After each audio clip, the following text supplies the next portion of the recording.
So this is a brand new car that we started building. It took about 5 weeks to build, from bare scratch tubing all the way to finished product. I try to do all the mechanical work that I can. I'm just gonna get scared that we're getting too much thread sticking out of there. 40.5 now. And that's where I think the details are really important to be a part of, making sure that everything's right. But the actual fabrication, doing 4x4 does all of that. It's an hour-and-a-half drive to get up there and to get back. So they build the race cars, and the new cars, we go up there and help them, but we don't get to find out what the course is until Friday before the race. So I'll kind of make a decision on if I'm gonna take the car that'll be faster in the desert, or if it's all rocks and I need a 2-seat car with a navigator and somebody to calm me down and keep me from making mistakes. The car has to be fresh, it has to be 100%. Nuts, bolts, fluids. You're gonna be in that car for 10 hours and you need to make sure everything's perfect. What did you guys end up doing? What was your solution? So, a big hammer, honestly. Really? Yeah. So when I got into the sport, I didn't have an automotive background. I learned pretty much everything by trial and error. Me and my buddies going out breaking stuff and learning how to fix it.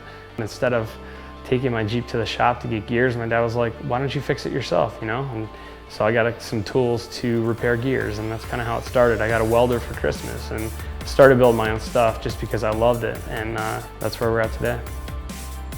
We try to do everything in-house, from fabrication to wiring to plumbing. We have a first-hand knowledge of all the systems on the vehicle. So when there's a problem in the field, I'll know how to handle it. The guys in the pit will know how to fix it. And at the end of the day, that's critical when time is against you. So every time we prep the race car after each race, we have a standard checklist that we look to. If we have specific issues or areas of concern that we need to inspect, we'll tailor that list specific to that round of prep. I want you to go through this stuff and inventory all the sockets. Got the 15 missing, that kind of stuff, because this is the only box we're gonna depend on at that pit. We gotta service these Jennies before they go in. Everybody can see what's been done, and then we know that we have every last little thing that we need out there, because if you didn't bring it, you can't buy it out there. I wouldn't be here if it wasn't for the people behind me. My family's been super supportive. I've got the best group of friends. They're here all the time helping me get this car ready. My girlfriend Leah, if it wasn't for her, I wouldn't be able to do this. She keeps me straight. I'd forget to eat if it wasn't for her. So the marketing and the logistics and all that kind of stuff, she takes care of and handles for me. And it used to just be a bunch of guys and bros hanging out in the desert, and it was rough. We got stories for days about how miserable it was, and I'm really lucky to have her.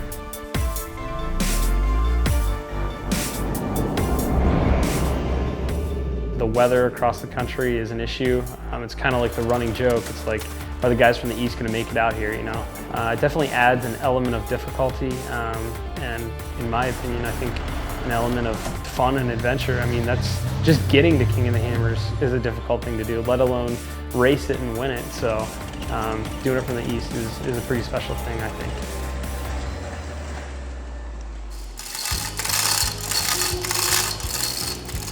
Everything's pretty much brand new when we go to the King of the Hammers, and when you leave there, you'd think it's a 10-year-old ride. Throughout the season, they'll get stripped and almost get completely tore down. That's why we're faster. A lot of stuff we know exactly how they come apart and go together, and the kids are learning all that. And sometimes we spend Thanksgiving here or Christmas. I've worked Christmas Day a lot. People are at home eating turkey. We're over here slinging wrenches and making smoke. You're never really prepared. I could think of things until the day we leave for King of the Hammers and still not get everything done on my wish list. It's just, there's so much to do and so little time. I think Shannon, he always drives hard. He's never gonna quit. There's a handful of drivers that are here to win, and he's one of them. He's got that it quality. Loren Healy, he's been a friend ever since he started racing with us. He was young, and now he's getting smart, and he's figured out how to make his equipment last, and now he's the guy. I'm starting to turn around and have to chase him. I'm sure he's loving it, and I still think I got the equipment and the talent to beat him. It's just a matter of getting it done. When I drop my helmet and the flag flies, I have one goal. That one goal is to win. All the problems you have on the daily, they're gone for that day, you know, and that's one of the nice kind of releases, I think. Being able to, you know, mash it to the floor and have 500 horsepower or 700, whatever you got, come alive, and kind of that release and enjoyment of what you can do off-roading and get away from everything and get off the highway. Being able to let that stuff bounce off of you and keep moving and never quit. And a lot of times that's the guy that wins. You know, it's just whoever's got the momentum and doesn't give up. Hammer Dog is coming into sight.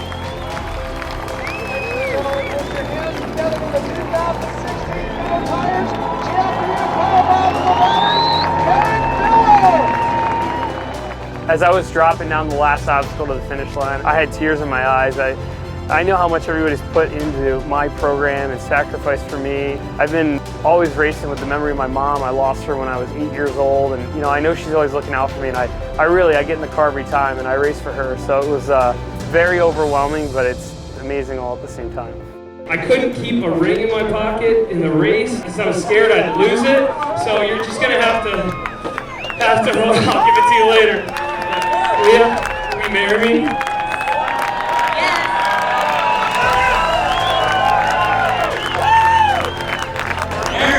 Question, what in the world were you going to do if you got second? I couldn't be happier that Erik Miller won this race. He puts his heart and soul into it. He drove the wheels off that thing today, and it shows. He won. King of the Hammers 2017, it starts now. We're already thinking about next year. I'm going to go home and pull the motors out of the race car starting Monday. I mean, it'll be on my mind every day, and how do I come back and what do I have to do to win this race next year? I mean, that's what I'm after.